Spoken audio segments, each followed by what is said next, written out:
We're in Charlotte, getting ready to shoot with CVO ST for a model year launch. Excited. Do some sick burnouts, do some brake skids. I got a all white bike, all white gear. James, all black bike, all black gear. So I guess I'm the villain then. You are the villain.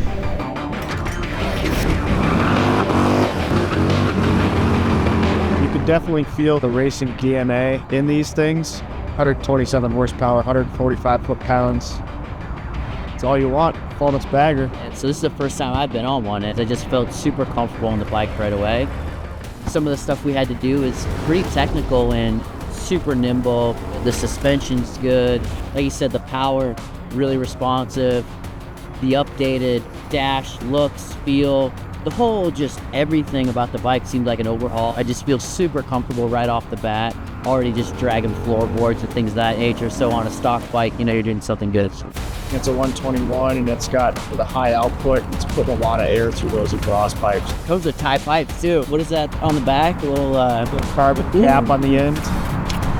I don't even know if I would touch this thing if I bought it. Like, I don't even know what I would put on. It's been great so far. I cannot wait to get back on it.